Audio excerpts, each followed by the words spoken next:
Hey, what's going on, Inspirers? I'm John Register, resilience architect, Paralympic silver medalist, and your host of Amputate to Elevate, the podcast that helps you amputate the fear, embrace the new normal mindset, and elevate your leadership game to its highest potential. Now, every week, I sit down with trailblazers, change makers, and real world leaders who've had to let go of something, maybe a belief, maybe a behavior, maybe a business model or a broken system in order to rise to something greater.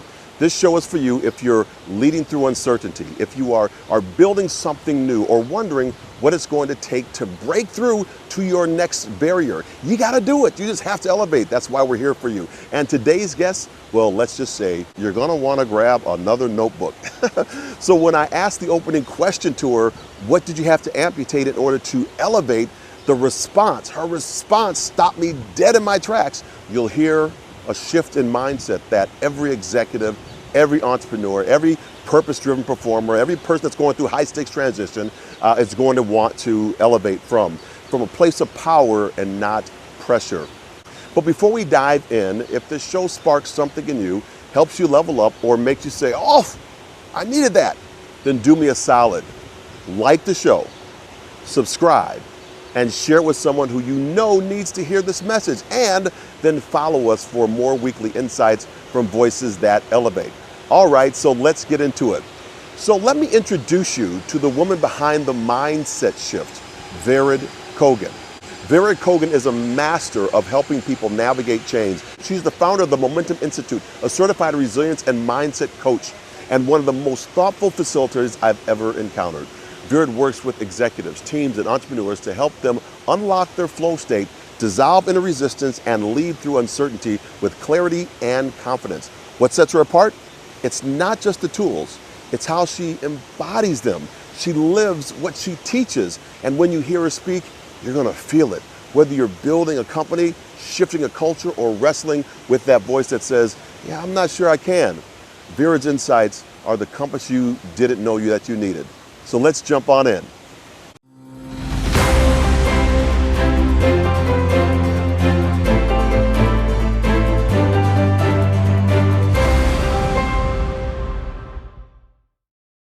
I am so excited.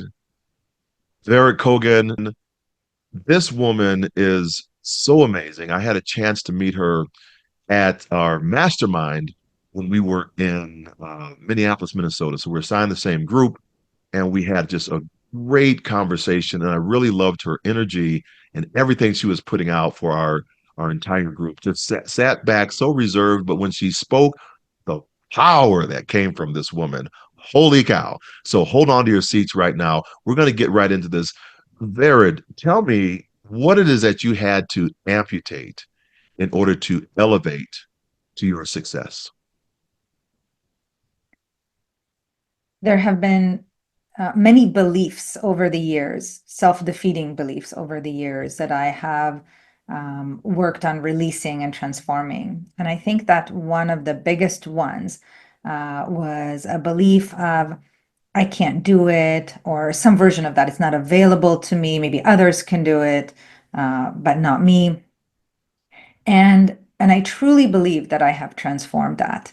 I had an instance this morning where I was speaking to a gentleman who is very successful, and as he was sharing some things, I had some imagination of what might be an even bigger vision for myself, and I just noticed in the moment that I truly believe I can do anything that I choose to do, that the resources will become available, and that is because I have tools to be able to identify and release any resistance that comes up along the way. So I am truly in the flow and creating in the highest and best way. So I would say that's a main belief that has really served me well to transform. That I can't do it, or something, or some form Yeah. of that. The new belief is everything is possible. Right. Yeah. So explain a little bit to our audience, what's your expertise? I know you're in the mindset field and transferring that, but really, your background and expertise. So because I have another question I want to follow up with that's going to go a little bit deeper into that. So the way that it's been reflected back to me, people will say, "Well, Vered, you really have an expertise in two different related arenas, which is the external side of change. So we'll call it change management. Yes, how to influence people to move toward a change with ease, feeling safe.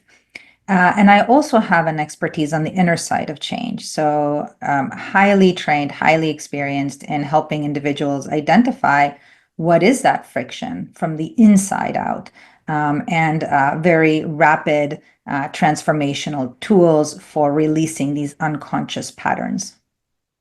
Before we get into the tools, thank you for sharing that. Before we get into tools, I want to go back to the I can't do it. I hear that a lot. Whether it's somebody that says they can't do it as a speaker, author, trainer, coach, somebody that says they can't do it, they just get into a new leadership position and they feel overwhelmed in that position, or they are resisting transitioning from a job that they've been on for maybe 30 years, 25 years, 20 years. Think of a transferring of a professional athlete, and they're no longer going to be on the field of play with their team members because they have either they were hurt and had to get out, they just aged out and had to get out, or something else happened where they are no longer going to be on the field and they are forced to transition and they're resisting that. I just can't make this transition. I don't know how I'm going to do it. It's this maybe it's for somebody else, but it's not for me, right? So what is it that you help people in that space do? Why are we in that? Why don't we just automatically just move to the transition of, yeah, I got this. It's going to be okay. Yeah, really, really good question, because I think that one of the universal beliefs, that we all have is some version of I'm not enough, I'm not good enough, and so on. Just this morning, one of my clients, and your client, we were working with a very successful woman with a I'm not worthy enough, I think it was, and then later on it came on as I'm not smart enough to do certain things, and she was able to release that. Now, the reason she was able to release that is because we went to the kind of root of where it came, because these beliefs are held at an unconscious level. The root of them is deeply unconscious, and oftentimes comes from certain beliefs that we formed early on in life. In her case, it was actually in the eighth month in the womb. There's a lot of research around the beginning of patterns being in the womb, sometimes even intergenerationally or during birth, or very, very early life between kind of 0 to 6 or 7 years old. So you can see that these kinds of patterns, they're not like rational parts of us. It's there these parts of us that are operating out of very old maladaptive uh, patterns of thought. So what we want to do for anybody who's wants to create a change in their life, to transition towards something different, and there's some of that doubt or friction, that inner resistance, is to get really curious, because typically if there's a part of us that feels that way, it's because our unconscious mind is trying to protect us. It might not believe at a deeper level that it might be safe for us, or that we have the resources to be able to transition safely, and to take good care of ourselves. It's a very protective inner system. And so there's no sabotaging behavior per se. It's very protective behavior. It's almost like a parent trying to say to their kid, like, who wants to experience, let's say, some kind of a trip or something like that, and the parent being afraid of them going away. It's that kind of energy. It's like, I want to protect you, right? And oftentimes, again, those decisions are made out of beliefs that are not current, before we had resources and wisdom and support and so on. So what I would say is, for individuals, when those kinds of thoughts pop up, is to just pause for a moment, maybe just take a breath, label, how are they feeling as they think of that thought? What is the feeling? Oftentimes it's not a pleasant feeling. It's a feeling of maybe disappointment or sadness, or maybe some worry, anxiety. maybe even some, shame that they're not where they want to be or anything like that, to just tune into the emotion. The moments they're tuning into the emotion, to the vibration, they're kind of like peeking into the room where all these parts are, and they're saying, "Hey, little ones, how are you doing? What do I need to know?" And that already begins a conversation. And then once they kind of label what is the feeling, then what they want to do is to really activate the heart, because the way to dissolve these unconscious patterns is through love. And I don't mean that just in a kind of, poetic way. I mean, in the literal sense, to activate elevated emotions, which then changes the heart rate variability pattern that goes from their heart up the vagal nerve to their head brain, which changes the perception, the story. So we have to change our cardiac rhythm. So the way to do that, John, is to just pause for a moment, breathe slowly and deeply, imagining the breath flowing in and out of the heart, kind of finding an easy, comfortable rhythm that allows us to synchronize our autonomic nervous system, kind of getting the body ready. And then as we focus in the heart, to activate a positive or regenerative feeling, maybe focusing on something or someone that we appreciate, maybe some care, compassion. And what happens there, just in our shifting of the energy, we again change the pattern that goes to our head brain. We create a whole brain state, and our perception of what is possible for us, maybe some ideas about how to take the first action to get there in a safe way, are going to transform, because it's almost metaphysically like we're going into the room with these little parts that are perplexed and confused. They're trying to protect us, but they don't quite know how, or they think they know how based on these old patterns that used to work maybe for us years ago, but not quite so much anymore. Going into the room and saying, "All right, little ones, right? John is here, whoever is here, I'm here. Thank you for letting me know what I need to know, trying to protect me. I'm here now, and I'm an adult. I got this. Thank you, thank you, thank you for trying to protect me," and just giving them love. Oftentimes that dissolves that pattern. It can take time. It may take a week or two or three. The Heart Math Institute shows that between, after about 30 days of doing this type of work, we see 24% less cortisol in the body, 100% more DHEA, which is a vitality hormone, and much better psychological balance. And so really the only way to shift these unconscious mindsets, these kind of thoughts, limiting thoughts that you brought up, is by activating the heart. We can't do it by thought alone, by conscious activity alone. We have to involve the heart. That's where the unconscious system resides, the heart and the body. I hear a story. How did you come to understand these connections of heart to the mind, to breath, to giving space? Was there something that happened with you that needed to shift or change? I think, like most of your listeners, it's a winding path. So I started out as an engineer, very head brain. Still to this day, I mean, I consciously work to activate the heart because I'm a very analytical person. Yeah. So, there have been a variety of experiences in my life. I think that one of the key events, there were two of them. One was when I attended a Tony Robbins event, Unleash the Power Within, and it was with about 10,000 people at the LA Convention Center, and I could see people transforming. And very quickly, in just seconds, and I was like, "What is he doing? Who is this guy?" Right? It was somebody that had referred me to it. I didn't quite know much about. And then I learned that he utilizes NLP, neuro-linguistic programming, and some other modalities. So spent 3 summers becoming a trainer of NLP, certifying people through that, and really understanding the psyche. And so that was the beginning of that. Then later on, being trained in something called timeline therapy and releasing shame that I had around an earlier event in my life in moments. I mean, you're talking about at that point, I don't know, maybe 35, 40 years of shame that in moments just completely dissolved, zero, couldn't access the shame. And so I realized very early on that we don't have to suffer. We don't have to carry these burdens. Um, when we are ready, there are tools that can help us to do that very quickly. So kind of, different than kind of typical talk therapy. Not that I'm putting that down, it's just a different modality.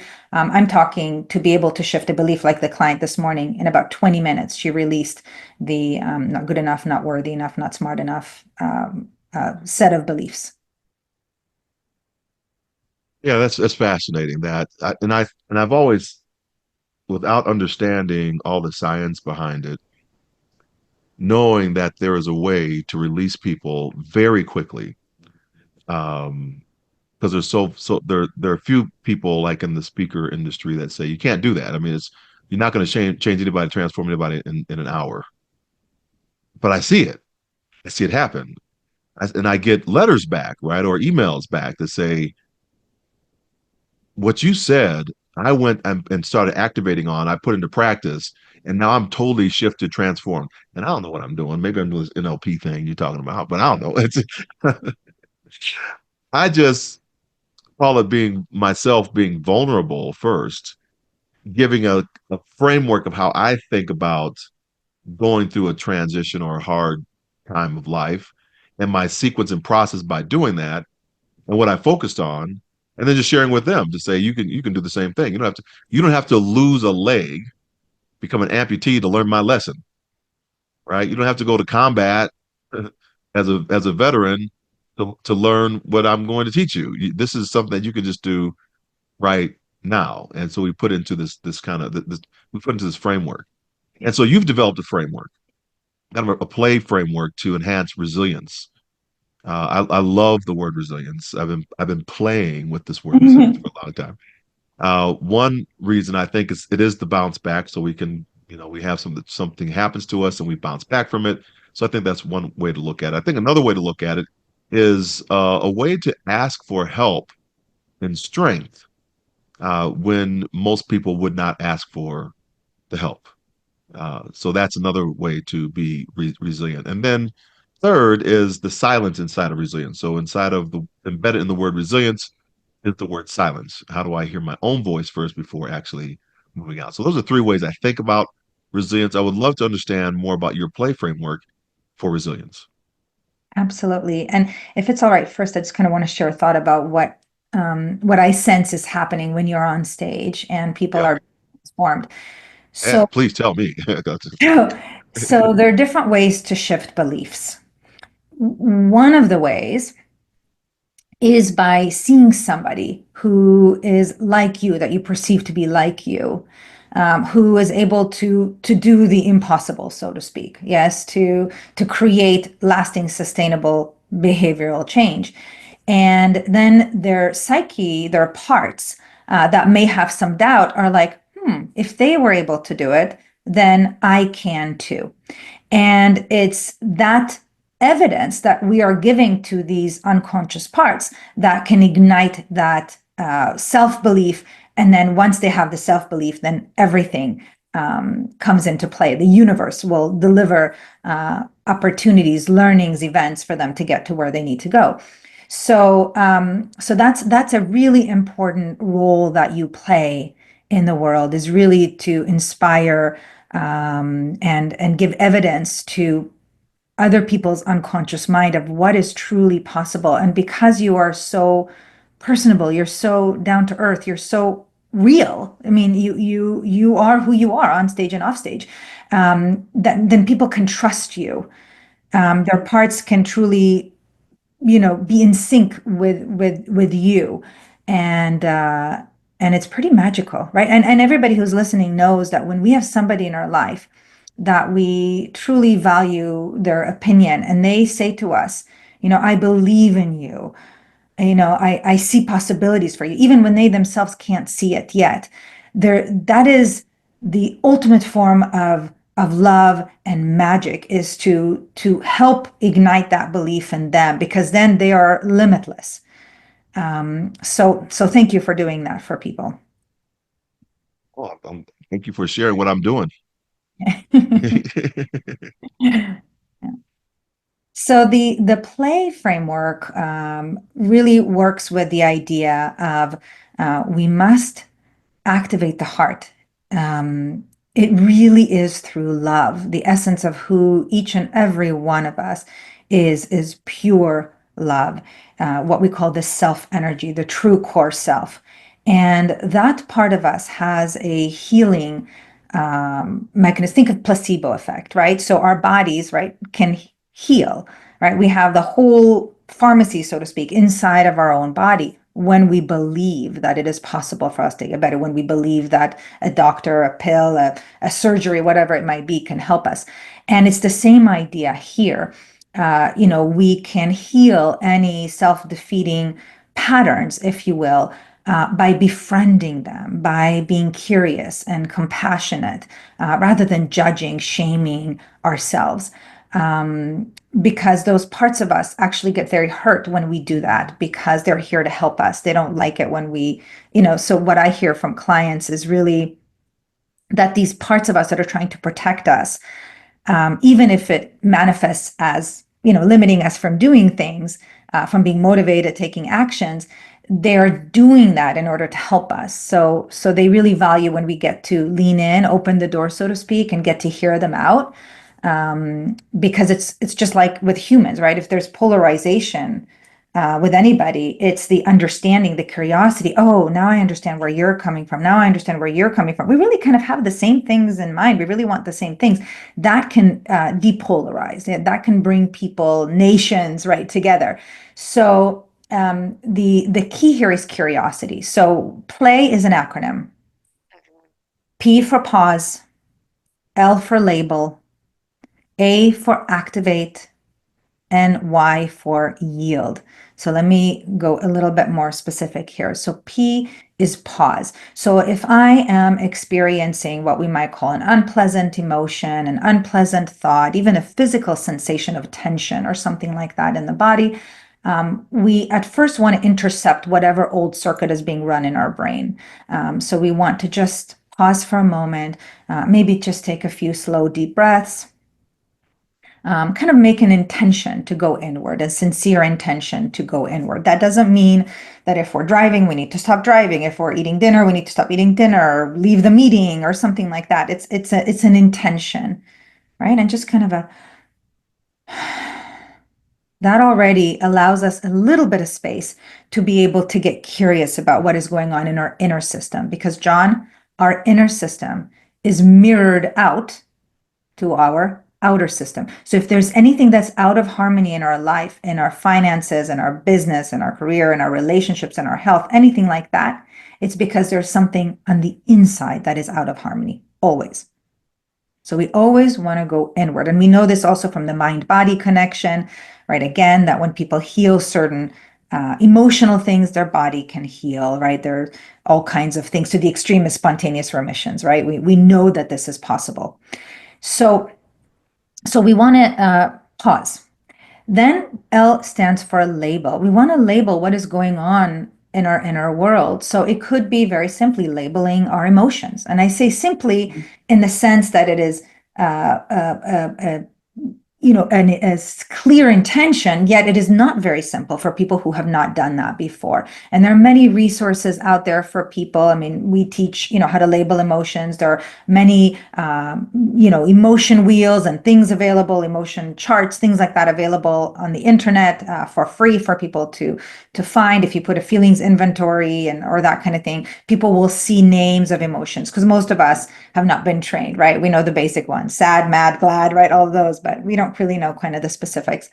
By the way, I also, as an aside, have a great podcast conversation on my podcast called The Mindset Game with Carla McLaren on the language of emotions, the gift of emotions. So that's a great one for people to check out. So the L is for labeling our emotions. It could be just a part of me feels really excited about this opportunity, and a part of me feels scared or uncertain or anxious or overwhelmed or guilty or resentful or whatever it might be. Just labeling. That in and of itself can self-regulate the system, can create kind of a more ease in the amygdala and the inner system. Then the A is for activate the heart. There are many ways to activate the heart. The way that I kind of guided you and the listeners through a few moments ago is called a quick coherence technique. That's from the Institute of Heart Math. I'm a trainer with the Institute of Heart Math. And that first step is just to take some slow, deep breaths in and out of the heart. That allows our body to come back to balance physiologically. And then we activate a positive or regenerative feeling, right? Make a sincere attempt to maybe remember a time we felt good or imagine a time. And that allows us to get different chemicals in our body and change that heart rate variability pattern that's going up to the thalamus, which controls our cognitive executive functions in our brain. And then the Y in play stands for yield. So what are we yielding to?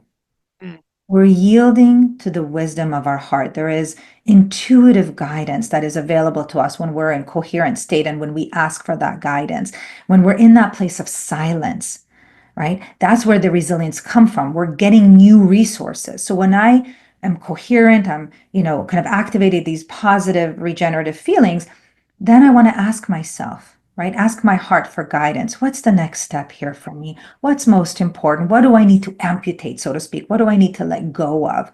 And then the heart will give us that guidance through a synchronicity, an event, maybe through an image, a thought, and we'll get clear on what that is for us. That is the new resource that we need in order to create that shift, because it goes like this, John. It goes old state, right? Kind of like currently where we are, old state, plus new resources equals new, transformed, right? State or life, however we want to look at it. We have to have new resources. These unconscious parts of us need to know that we've learned. We need to increase our consciousness in order to amplify all that we can into our world, our beautiful innate gifts. So the new resources is the name of the game. And when we have those, we build our resilience capacity, right? I'm more resilient when I can think more broadly, when my perceptions, when I've released some attachment on things and I can be more objective, right? That's the resourcefulness, the resilience, right? I can be more flexible when I do that. So that's play. That's powerful. So I have here um pause. I can't read my own handwriting. It's not okay. uh Label your inner experience. labels it, activate, and then yield. That's right. Activate the heart. So one Activate the way heart. through with coherence, we can just focus on gratitude. We can go outside and smell a flower and be with nature. We can go for a walk. Right? There are many ways to activate the heart. The idea is to feel, truly feel in the heart, not just in the head, a positive feeling. And then we radiate that out into the field. We ask for some guidance, and what comes back to us is of similar vibration. That's the path of least resistance, John. I know you have to get ready to go. I want to ask one more question before you head out. Of course. It really has to do with executive kind of presence. So people that are really leading these high stakes transitions that are going on, how would you offer, for someone that might be kind of newer to this, to get them started, engaged, and see the benefits that are going to impact their bottom line, because people are showing up and they feel seen, heard, valued, respected, but also they have some tools, like you said, to manage their own change process that's going on with them. Love some of your thoughts on that before we close out. Absolutely. So we work with CEOs and C-suite executives. Here's what we know to be true from research. And by the way, I'm a certified change management practitioner, and I'm certified with ProSci, which is a change management methodology. What we know from best practice on change management is that the sponsor of the change, what he or she does, right, the person who initiates the change maker, so to speak, which is typically at those higher levels, can make or break the change. So what do I mean by that? That the first and foremost, the energy that they radiate out is really important. So if they have some doubt about their team or individuals on their team adapting to the change, whether it's because they're imagining it or there's actual active or passive resistance, that doubt is going to show up in their behavior, in their tone of voice, in their energy. And people's nervous systems will pick up on that, and they may not trust the change. They may not feel safe. Their parts may not feel safe to lean in, which is why most change programs fail, right? It's the human side of change and not so much the technical side of the change. So what that means is that these leaders need to do their own inner work. So my nickname for CEO is Chief Energy Officer. Energy officer, right? How resilient are they? How are they thinking about the change? How are they activating the heart, right? Helping people to feel safe, because when people feel safe, they're going to lean into a change, even when they don't yet understand all of those things. So for these leaders, they need to first and foremost do their own inner work, play, so to speak. Then they need to really clarify the why. Why are we changing? What's the risk of not changing, right? People need to have a good awareness of the why. People need to have a desire for the change. So we need to give people options. We need to give people choices so they feel like they have some sense of control or ownership of the change. Again, their unconscious parts are more likely to feel safe when they feel that they have some agency. And then, of course, we need to give them the knowledge, the abilities, and positive reinforcement. That's what we see as the key building blocks of a change: is awareness of the change, desire, knowledge, ability, and reinforcement. And when we give those things, people can feel safer to transition from their current state to their future state of how they do their work. Yeah, that's so good. I wish I could talk to you some more on this, because there's some things you just said in there that in my model, what happens is we have this reckoning, revision, renewal. But what I say, when people get to the renewal, that's not the destination, right? Because the renewal is only a plateau for the next level of growth. So you should be looking for the next reckoning moment as soon as you get to the renewal, because you want to disrupt again in order to elevate. Um, if you're just kind of sitting there complacent, you're not growing, and people are growing probably past you faster than you can imagine, especially with artificial intelligence, advisory intelligence, however you want to call it. Um, People are moving very quickly. Yeah. So I want to thank you for being on. I could talk to you all afternoon. So I appreciate you. Have Vered is about to head out on a wonderful trip, and so I wish I could go with her actually. But I wish you safe travels, and thank you so much for gracing us with your presence. You are wonderful to chat with, and I'm just enriched by your presence. So grateful and happy to serve you, serve your community in any way in the future, if that would be helpful. Absolutely. I will have you on for more of a conversation with this. All right, everybody, we're going to wrap this show up. So, hold on one second and we will get to the close. Wow, I told you this episode would hit deep. Vered dropped some serious insights about mindset, leadership, and choosing to flow over fear. If you're anything like me, you're already replaying a few of those moments in your head. Now listen, if that resonated, if something stirred you, then hit that like button, tap that subscribe button, share this with a colleague or your team, or if you find a friend, just one friend who's navigating a major life shift right now, a breakthrough, send it to them. Join us Saturday at 5 p.m. Eastern for a deep dive session with today's guest, Vered Kogan. Then come back on Tuesday at 5 p.m. Eastern for Accountability Tuesday, and application, because insights without action doesn't elevate anyone. Both sessions are free, but you got to sign up. Head over to johnregister.beehiiv.com. That's johnregister.beehiiv.com right now and get on the list. You'll get all the info straight to your inbox. So let's keep building this movement of leaders who are ready to amputate what's holding them back and elevate what matters the most. And stick around. Next week, I'm sitting down with Galen Bingham, the leadership strategist. We're talking legacy, leadership, and what it really means to lead with conviction in a noisy world. You don't want to miss it. So until next time, I'm John Register reminding you, when our truth outweighs our fear, we will commit to a courageous life. Go forth, inspire your world. Bye for now.